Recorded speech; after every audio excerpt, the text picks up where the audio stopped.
నమస్తే. ప్రస్తుతం మనతో పాటు ప్రముఖ ఆధ్యాత్మికవేత్త, జ్యోతిష్య వాస్తు పండితులు బ్రహ్మశ్రీ డాక్టర్ గుండెపూడి శివ సుధీర్ శర్మ గారు మనతో ఉన్నారు. సో జూలై మాసంలో పరిస్థితి ఏ విధంగా ఉండబోతుందో గురుగారిని అడిగి తెలుసుకుందాం. నమస్కారం గురుగారు. శ్రీమాత్రే నమః. శ్రీ గురుభ్యో నమః. గురుగారు, జూలై మాసం ఎస్పెషల్లీ ఆషాఢ మాసం వృషభ రాశి వారి పరిస్థితి ఏ విధంగా ఉండబోతుంది? ఎలాంటి పరిస్థితులు ఈ నెల వీళ్ళకి ఎదురయ్యే ఛాన్సెస్ కనిపిస్తున్నాయి? ఎలాంటి జాగ్రత్తలు పరిహారాలు తీసుకుంటే బాగుంటుంది అంటారు? నిజంగా చెప్పాలంటే మనం మొదటి నుంచి కూడా వృషభ రాశికి ఒక ప్రత్యేకమైనటువంటి స్థానం ఏర్పడుతూనే ఉంది. నిజంగానే బాగుండబోతుంది. ఎలా అంటే ఇందాక మనం మేషరాశికి 3వ స్థానంలో గురుడు ఉన్నాడని చెప్తున్నాం. ఇక్కడ ఎక్కడైతే ఏళ్ళనాటి శని మీనరాశిలో ఉన్నాడో అక్కడి నుంచి 3వ రాశి వృషభ రాశి అవుతుంది. అంటే వృషభ రాశికి ఏకాదశంలో శని, ఏకాదశంలో శని మొత్తం లాభకారకుడు అవుతాడు. ఎక్కడా కూడా నష్టాన్ని చేకూర్చేటువంటి అవకాశం ఉండదు. కానీ సంతాన విషయంలో జాగ్రత్త. పిల్లలు అంటే ఇప్పుడు గర్భం రావడం కానివ్వండి, పుట్టబోయేటువంటి పిల్లల విషయంలో కానివ్వండి, కొంచెం అనారోగ్య పరిస్థితి, అలాగే గర్భం నిలుస్తుందా లేదా అనేటువంటి ఒక అనుమాన స్థితి కూడా కలిగేటువంటి అవకాశాలు ఉన్నాయి. తద్వారా అనారోగ్య పరిస్థితులు కూడా ఆడవాళ్ళకి సూచిస్తున్నాయి. కాబట్టి కొంచెం జాగ్రత్తగా ఉండండి. అలాగే ఇక్కడ ఉండేటువంటి వాళ్ళకి ఈ వృషభ రాశిలో అన్ని గ్రహాలు కూడా మంచి సానుకూలంగా ఉన్నాయి.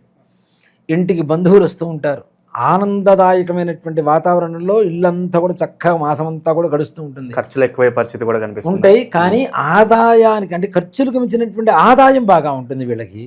దాచుకోవడానికి దాచుకున్నంత, ఖర్చు పెట్టడానికి ఖర్చు పెట్టినంత. అలాగే వీళ్ళు అసలు వృషభ రాశి వాళ్ళ లక్షణాల విషయానికి వస్తే కూడా అతి ఎక్కువగా ఖర్చు పెట్టేటువంటి లక్షణాలు అంటే వీళ్ళది ఎలా ఉంటుందంటే నాన్న క్యాలిక్యులేటెడ్ అంటారా? చాలా 10 రూపాయలు ఖర్చు పెడతారు. దీన్ని 1000 రూపాయలలాగా ఎలా చూపించాలి అనేటువంటి లక్షణాలు ఎక్కువగా ఉంటాయి వీళ్ళ దగ్గర. అంటే మాయాతత్వం అంటాం చూడండి. ఖర్చు పెట్టేది 100, కానీ చూపించడం మాత్రం 1000. నిజంగానే చూసేవాళ్ళు కూడా అమ్మ వీడు 100 రూపాయలు ఇలా ఖర్చు పెట్టి ఇలా చేశాడు అంటే ఎవరు నమ్మటానికి కూడా అవకాశం లేదు. 1000 10,000 ఖర్చు పెడితే కానీ ఇంత ఆడంబరంగా చేయగలుగుతారు అనుకునేంత గొప్ప స్థాయి ఆలోచన వీళ్ళకి ఎక్కువగా ఉంటుంది. ఎక్కువగా ఖర్చు పెట్టరు. క్యాలిక్యులేషన్. ఒక కాఫీ తాగుతున్నారు, కాఫీలో కాఫీ పౌడర్ ఎంత, షుగర్ ఎంత, మిల్క్ ఎంత, వాడికి ఎంత ఇస్తున్నావు, ఎంత మిగులుతుంది, ఈ రకమైనటువంటి క్యాలిక్యులేషన్ ఎక్కువ. ఇదే మనం చేస్తే ఎలా చేస్తాం, ఇలాంటి అంటే ఒక వ్యాపారపరమైనటువంటి ఆలోచన స్థితి వీళ్ళది. ప్రతి ఒక్కటి కూడాను భవిష్యత్తులో ఒక వస్తువు కొంటున్నామంటే భవిష్యత్తులో ఇది ఎంతవరకు పనికి వస్తుంది అనేటువంటిది సంపూర్ణమైనటువంటి అవగాహన ఆలోచనతోనే ₹1 ఇన్వెస్ట్ చేస్తారు. లేకపోతే అనవసరమైనటువంటి ఇన్వెస్ట్మెంట్ మాత్రం చెయ్యరు. చాలా జాగ్రత్త పరులుగా చెప్పుకోవచ్చు. దీంట్లో ఉండేటువంటి రోహిణి నక్షత్రం, మృగశిర నక్షత్రం, కృత్తిక నక్షత్రం 1వ పాదం అన్నీ కూడా చాలా జాగ్రత్తగా ఉండేటువంటి లక్షణాలు. పైగా చూడటానికి గంభీరంగా ఉంటారు, కానీ అని గట్టిగా గదివితే లోపల భయపడుతూ లోపలికి వెళ్ళిపోయేటువంటి లక్షణాలు. ఈ 2 ఉంటాయి. గంభీరత్వం ఉంటుంది. చూడటానికి వృషభం అంటే ఏంటి, ఇదిగా ఉంటుంది. కానీ వీళ్ళ లక్షణాలు ఏంటంటే గట్టిగా ఒకసారి ఎవరిని అరిచారు అంటే ఏదైనా చిన్న టెన్షన్ వచ్చినా కూడాను వణిగిపోతుంటారు, షివరింగ్ వచ్చేస్తుంటుంది. అలాంటి లక్షణాలు ఉంటాయి. కాబట్టి అందులోనూ లోతైనటువంటి ఆలోచన. ఎప్పుడైతే లోతుగా ఆలోచిస్తున్నారో ప్రతిదీ కష్టంలానే కనబడుతుంది, ప్రతిదీ టెన్షన్ పరంగానే ఉంటుంది. కాబట్టి అంత డీప్ థింకింగ్ మాత్రం దాన్ని వదిలేస్తే వీళ్ళ ఆరోగ్యవంతులుగా ఉండడానికి అవకాశం సంపూర్ణంగా కనబడుతుంది. జూలై మాసంలో వృషభ రాశి వారి లక్షణాలు తీసుకుంటే అనుకున్న పనులు సకాలంలో చక్కగా నెరవేరుతాయి. వీళ్ళు ఏది అనుకుంటే ఆ పని అవ్వలేదు అని చెప్పడానికి అవకాశం ఉండదు.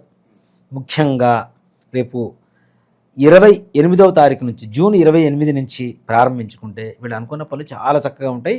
జూలై 22 తర్వాత ఇంకా చాలా బాగుండబోతోంది.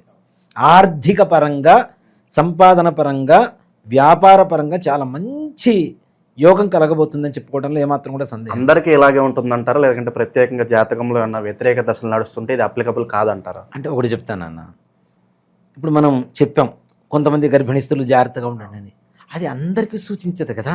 వాళ్ళకు ఉండేటువంటి వ్యక్తిగత జాతకం ఏదైతే ఉంటుందో దాన్ని పరిశీలిస్తే దాంట్లో ఉండేటువంటి వాళ్ళ పర్సనల్, ఇప్పుడు ఈ వృషభ రాశిలో కొన్ని కోట్ల మంది పుట్టారు, వీళ్ళందరికీ ఒకేలాగా ఉండాలి అనుకుంటే మనం వివాహం అవుతుందని చెప్తున్నాం. అయినా వాళ్ళకి దీంతో పని లేదు. ఎగ్జామ్స్ పాస్ అవుతారని చెప్తాం, దాంతో వాళ్ళకి పని లేదు. 60 ఏళ్ళ వాళ్ళకి అంతకంటే పని లేదు. కాబట్టి వాళ్ళ వ్యక్తిగత జీవితం, వాళ్ళకు ఉండేటువంటి సమస్యల్ని బట్టి కూడా వ్యక్తిగత జీవితం అనేటువంటిది తప్పనిసరిగా అవసరం చాలామందికి. ప్రతి ఒక్కరు కూడా దాన్ని బట్టి ఇప్పుడు గోచారం చెప్తున్నారు కదా, మరి ఇది ఎందుకు చెప్తున్నారు అంటే గోచారవశాత్తు గ్రహస్థితి ఏదైతే ఉంటుందో ఇది కొంత మేరకు మాత్రమే మనకి సూచనలు ఇస్తూ ముందుకు తీసుకెళ్తూ ఉంటుంది. మిగిలినంతా కూడా తప్పనిసరిగా వ్యక్తిగత జాతకం అనేటువంటిది చూడాల్సిందే. చూస్తేనే మీ గురించి అంటూ ప్రత్యేకంగా తెలుసుకోవడానికి అవకాశం ఉంటుంది. ఎప్పుడు బాగుంది, ఎప్పుడు బాగలేదు, ఎలా స్టెప్ వేయాలా వద్దా అనేటువంటి ఆలోచన విధానాన్ని కూడా అది చూస్తేనే చెప్పగలుగుతాం మనం తప్పనిసరిగా. అలాగే ఇంట్లో వివాహ ప్రయత్నాలు కావచ్చు, శుభకార్యాలు బాగా జరిగేటువంటి అవకాశం ఉంది. శుభకార్యాలకు కూడా బాగా డబ్బులు ఖర్చు పెట్టేటువంటి అవకాశం ఉంది. డబ్బు ఖర్చు పెడుతున్నాం కదా అని బాధపడాల్సిన అవసరం లేదు. మరలా మీకు డబ్బులు వస్తాయి తప్పనిసరిగా. లాభస్థానంలో శని ఉన్నాడు. శని మంచి యోగాన్ని తెచ్చిపెడతాడు. అలాగే ఇంట్లో అనారోగ్యవంతులుగా ఉన్నటువంటి వాళ్ళు కూడా ఆరోగ్యవంతులుగా మంచిగా సంతోషంగా ఉండేటువంటి పరిస్థితి. ప్రాణాపాయ పరిస్థితిలో ఉన్న వాళ్ళు కూడా ఆరోగ్యవంతులుగా మారి అంతమించి కావాల్సిందే ఉంటుంది నాన్న. ఇంట్లో ఎవరికి పెద్దవాళ్ళకి బాగాలేదు, వాళ్ళు బాగున్నారు అంటే సంతోషమే కదా. సో కాబట్టి అలాంటి అనారోగ్య పరిస్థితి నుంచి ఆరోగ్య పరిస్థితి చక్కగా వెళ్ళిపోయేటువంటి పరిస్థితి ఉంటుంది. అలాగే ముఖ్యంగా రాజకీయ నాయకుల పరిస్థితి కూడా చాలా లాభదాయకంగా ఉంటుంది. క్యాడర్లో వీళ్ళకంటూ గుర్తింపు వస్తుంది. ఇందాక మనం మేషరాశి వాళ్ళకి పొట్టిగా నల్లగా ఉండేటువంటి వాళ్ళు ప్రమాదకరం అని చెప్పాను. వీళ్ళకి అలా కొంచెం హైట్ తక్కువగా అలర్ తక్కువ ఉండేటువంటి వాళ్ళు ఉపయోగపడతారని చెప్తాం. ఓకే. అలాంటి వాళ్ళ వల్ల మంచి సహాయం అందుతుంది. జనాల్లోకి మంచి పేరు తెచ్చుకుంటారు. వీళ్ళకు ఒక స్థానం అనేటువంటిది తప్పనిసరిగా ఏర్పడేటువంటి అవకాశం ఉంది. రియల్ ఎస్టేట్ రంగం వాళ్ళు వీళ్ళకు కూడా జూలై 22వ తారీఖు తర్వాత నుంచి బ్రహ్మాండమైనటువంటి యోగం కలుగుతుంది వృషభ రాశి వాళ్ళకి. ఓవరాల్గా రియల్ ఎస్టేట్ బాగుండబోతుంది. దాంట్లో వృషభ రాశి వాళ్ళకి ప్రత్యేకంగా జూలై 22వ తారీఖు నుంచి కుజగ్రహ సంచారం వల్ల సంపూర్ణమైనటువంటి ఆర్థిక లాభాలు. నువ్వు చేసి వ్యాపారం చేసి మొత్తం ఇంట్లో ఉన్న డబ్బులు మొత్తం ఖర్చు పెట్టావు, నాశనం చేసావంతే ఇంట్లో వాళ్ళు తిట్టుకునే పరిస్థితి నుంచి అబ్బానికి ఆలస్యమైన లక్ష్మీదేవి వరించిందిరా అనుకునేంత స్థాయి వరకు వెళ్ళేటువంటి పరిస్థితులు జూలై 22వ తారీఖు నుంచి తప్పనిసరి కలుగుతున్నాయి. ఎప్పటి నుంచో ఎదురు చూసి అలసిపోయిన నిరుద్యోగులకు శుభార్త ఉంటుందా? తప్పనిసరిగా నాన్న. కాకపోతే ఇప్పుడు వీళ్ళు చేసేటువంటి ఉద్యోగంలో కొంచెం బద్ధకం తగ్గించుకొని పనిచేస్తే బ్రహ్మాండంగా ఉంటుంది. బద్ధకం ఎక్కువగా ఉంటుంది వీళ్ళకి ఏంటంటే ఉద్యోగులు చిన్న ఉద్యోగులైనా మళ్ళీ వాళ్ళ కింద ఇంకో అసిస్టెంట్లు కావాలని కోరుకునేటువంటి లక్షణాలు ఎక్కువ ఉంటాయి వీళ్ళకి. ఏదో సామెత చెబుతారు చూడండి, తొత్తుకి పడి తొత్తు అని చెబుతుంటారు. అట్లా అసిస్టెంట్కి ఇంకో అసిస్టెంట్ అంటే కష్టం కదా. సో కాబట్టి మన పని మనం చేసుకోవాలి. ఎప్పుడైతే ఎదురు వాళ్ళ మీద మనం డిపెండ్ అవుతున్నామో వాళ్ళు ఎప్పుడు హ్యాండ్ ఇచ్చినా కూడా ఆ భారం మొత్తం మన మీద పడుతుంది. మనకే పని అలవాటు అయిందనుకోండి, వాళ్ళు ఉన్నా లేకపోయినా మన పని మనం చేసుకుంటూ ముందుకు వెళ్ళిపోతాం. కాబట్టి ఈ రకమైనటువంటి భావంతో ఆలోచించడం మంచిది. బద్ధకం వీడండి. ఉద్యోగంలో మంచి పేరు తెచ్చుకునేటువంటి అవకాశం ఉంటుంది. నిరుద్యోగులకి ఆల్రెడీ చేస్తున్నటువంటి ఉద్యోగస్తులకి ప్రమోషన్స్ వచ్చేటువంటి అవకాశం ఉంటుంది. ప్రభుత్వపరమైనటువంటి ఉద్యోగులకు కూడా వాళ్ళు కోరుకున్న చోటుకి బదిలీలు ట్రాన్స్ఫర్లు జరగడం, తద్వారా ప్రమోషన్స్ రావటం ఇట్లాంటివి ఇప్పుడు గవర్నమెంట్లో కావచ్చు, ప్రైవేట్ పరమైనటువంటి వాటిలో కావచ్చు, ఎన్నో రోజుల నుంచి రావాల్సినటువంటి డబ్బులు కొంత ఆగిపోవటం, జీతాలు రాకపోవటం, 4-5 నెలలు జీతాలు ఆగిపోవడం ఇట్లాంటివన్నీ కూడా జరుగుతుంటాయి కదా. అవి కూడా ఒక్కసారిగా మూట కట్టుకొని మీ ఇంట్లోకి లక్ష్మీదేవి గజ్జల శబ్దం చేసుకుంటూ లోపలికి రాబోతుంది. ఇది గమనించండి. వచ్చిన డబ్బుని చక్కగా స్థానచలనం కూడా కలిసి వస్తుంది అంటారా వీళ్ళకి? తప్పనిసరిగా నాన్న, విత్ ప్రమోషన్ తప్పనిసరిగా ఉన్నత స్థానానికి వెళ్ళేటువంటి స్థానచలనం ఓ మాట చెప్పాలంటే. సో కాబట్టి చాలా బాగుంటుంది. అలాగే విద్యార్థుల విషయానికి వస్తే వీళ్ళు చదువుకున్నది మర్చిపోయేటువంటి అవకాశాలు ఎక్కువ కనపడుతున్నాయి. వీళ్ళకి ఏంటంటే ముఖ్యంగా చదువు మీద చదువుకుంటారు, మరలా ఇంకో దాని మీద ధ్యాస పోతూ ఉంటుంది. ఆ చదువుకున్న చదువును మర్చిపోతారు, మస్తకంలో ఉండదు. సో కాబట్టి అది కొంచెం జాగ్రత్త పడాల్సినటువంటి అవసరం తప్పనిసరిగా ఉంది నాన్న. వేరే యావిగేషన్స్ తగ్గించుకొని చదువు మీదనే ఇష్టాన్ని పెంచుకోండి, చదువుకోండి.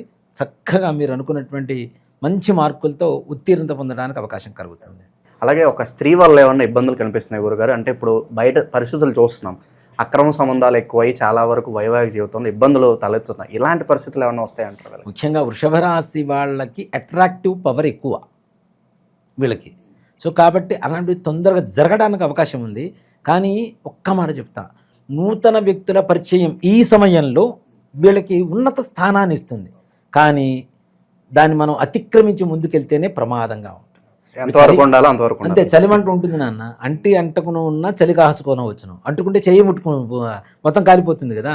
కాబట్టి ఎదుటి వాళ్ళు సహాయం చేస్తున్నారు కదా అని అతిగా నెత్తినెక్కించుకోవడం కూడా మంచిది కాదు. దానివల్ల భవిష్యత్తులో ప్రమాదం జరిగేటువంటి అవకాశాలు ఉన్నాయి. కాబట్టి ఆడవాళ్ళ నుంచి మగవాళ్ళు, మగవాళ్ళ నుంచి ఆడవాళ్ళు కూడాను. ఒక లిమిట్లో మనం సంచరిస్తూ ఉండడం అనేది చెప్పుకోదగ్గ విషయం. ఓకే, ఇక చివరగా ఎలాంటి వ్యాపారాలు చేస్తే కలిసి వస్తాయని చెప్పొచ్చు అంటారు, లేదంటే వాళ్ళ వ్యక్తిగతంగా చూసి వాళ్ళకి ఏ యోగిస్తుందో దాన్ని బట్టి చెప్పొచ్చు అంటారు? ఇక్కడ ఒకటి చెప్తాను నాన్న, వృషభ రాశిలో పుట్టిన ప్రతి ఒక్కరికి ఇదే వ్యాపారం అని చెప్పడం కష్టం.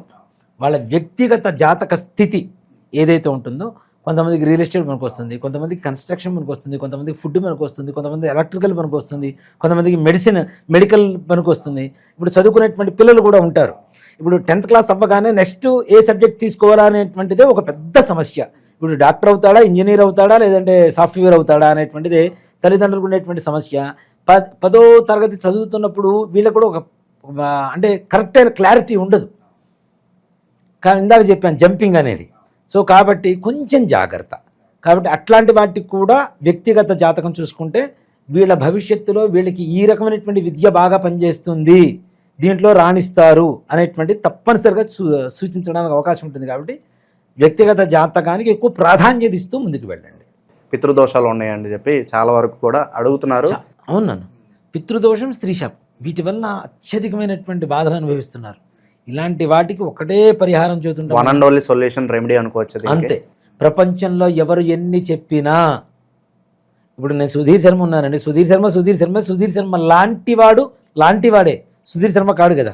ఇది కూడా అంతే. చాలామంది చాలా రకాల ప్రయత్నాలు చేస్తున్నారు. అంటే ఎవరికి తోచిన విధంగా వాళ్ళకు చెప్తే అది నిజమైపోదుగా. నిజం చెప్పడమే నిజం కదా. నాకు తోచింది చెప్తే నిజం కాదు, నిజాన్ని చెప్పగలిగితే నిజం అవుతుంది.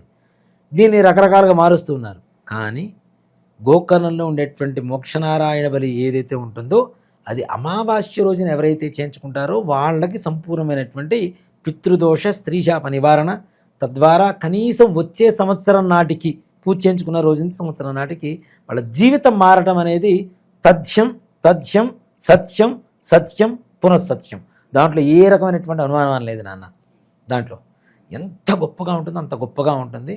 దానికి బెస్ట్ ఎగ్జాంపుల్ నేనే చాలు చూసే జనాలకి. ఎంతోమంది వస్తున్నారు గురుగారు మీ ఆధ్వర్యంలో, మేము కూడా ఆ గోకర్ణ వస్తామండి, పూజ చేయించుకుంటామండి అని చెప్పి చాలా మంచి రెస్పాన్స్ వస్తుంది. సో తప్పనిసరిగా రమ్మని చెప్పండి. అయ్యో తీసుకెళ్తాను. ప్రతి అమావాస్యకి వెళ్తూ ఉంటాం, అమావాస్యకి అక్కడ ఉంటాం. తప్పనిసరి ఇక్కడి నుంచే బయలుదేరుతాం. రాండి, చక్కగా చేయించుకోండి, అన్ని బాధ నివృత్తి కలుగు చేసుకోండి. అక్కడ వివరంగా చేయించేటువంటి గురువు గారిని కూడా ఎంచుకొని మరీ పెడుతూ ఉంటాం మనం, పురోహితులు కూడా. అన్నీ ప్రతి ఒక్క దాంట్లో 1-2 సార్లు ఆలోచించి జాగ్రత్త తీసుకొని వెళ్తూ ఉంటాను. నన్ను నమ్మి ఇంత దూరం వచ్చినప్పుడు వాళ్ళకి మంచి జరగాలి, ఇది ఒకటే. నన్ను అందుకే పుట్టించాడేమనుకుంటాను నేనైతే దేవుడు. అంటే గోకర్ణానికి ఇంతమందిని తీసుకుని వెళ్ళి వీళ్ళ కర్మ నివృత్తి చేయరా అని చెప్పడం కోసమే భగవంతుడు నన్ను పుట్టించి ఈ స్థాయికి తీసుకొచ్చి ఇదే ప్రయాణాలు ఎక్కువగా చేసేట్లుగా చేస్తున్నాడేమో అని నేను భగవంతుడి అనుజ్ఞ అనుకొని స్వీకరిస్తూ ఉన్నాను. ఆ బాధ్యతలు తీసుకొని చేస్తూ ఉన్నాను. ప్రజెంట్ ఉన్న గ్రహస్థితి బట్టి ఏ దైవారాధన, అలాగే ఎలాంటి పరిహారాలు బాగా అవసరం అంటారు వీళ్ళకి నాన్న? ముఖ్యంగా దక్షిణామూర్తి, మేధా దక్షిణామూర్తి ఇందాక చెప్పాను నేను. మేధా దక్షిణామూర్తిని ఆరాధన చేయడం ద్వారా స్థిరమైనటువంటి ఆలోచనని ఇస్తాడు, మేధస్సునిస్తాడు, చదివింది వంటబట్టేటువంటి పరిస్థితిని ఇస్తాడు, ఎవరితో ఎలా మెలగాలో ఎంతవరకు కంట్రోల్లో ఉండాలో ఒక ఆలోచన స్థితిని చేస్తూ ఉంటాడు. అందుకనే కొంతమంది మహానుభావులు చెబుతుంటారు, మేధా దక్షిణామూర్తి ఫోటోకి ఎదురుగా కూర్చొని ఒక పావు గంట ఆయన చూస్తూ ఉన్న చాలు మనకు జ్ఞానం వస్తుందని. అలాంటిది మేధా దక్షిణామూర్తి స్తోత్రం ఉంటుంది. 14 శ్లోకాలు ఉంటాయి నాన్న, దివ్యమైన శ్లోకాలు. అవి మీరు నేర్చుకోవడానికి ప్రయత్నం చేయండి, కానీ ఒక్కసారిగా రావు, కొంచెం కష్టతరంగా ఉంటాయి. కాబట్టి ఇప్పుడు మీకు పురోహితులు ఉంటారు నాన్న.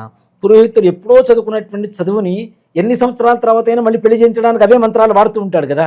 ఎందువల్ల వస్తుంది అంటే, మొట్టమొదటిగా వేద విద్య నేర్పించేటప్పుడు మేధా దక్షిణామూర్తి స్తోత్రాన్ని వంట పట్టిస్తారు ముందు. కాబట్టి అంత జ్ఞాపక శక్తి పెరుగుతుంది దానివల్ల. కాబట్టి మేధా దక్షిణామూర్తిని తొందరగా ఆరాధన చేయండి, స్తోత్రాన్ని నిత్యం వినండి. ఇంకా ప్రతి గురువారం కూడాను చక్కగా శనగలు గుగ్గిళ్ళు చేసి ఎవరికన్నా ముష్టి వాళ్ళకి పంచిపెట్టండి. దాని ద్వారా ఇంకా మంచి యోగం కలుగుతుంది. ఓవరాల్గా వృషభ రాశి వాళ్ళకి జూలై మాసం ఏ విధంగా ఉండబోతుందో చాలా బాగా వివరించారు. హోప్ఫుల్లీ ఇలాగే వీళ్ళ గుడ్ టైం కొనసాగాలని చెప్పి కోరుకుందాం గురుగారు. ధన్యవాదాలు. శ్రీమాత్రే నమః. శ్రీ గురుభ్యో నమః.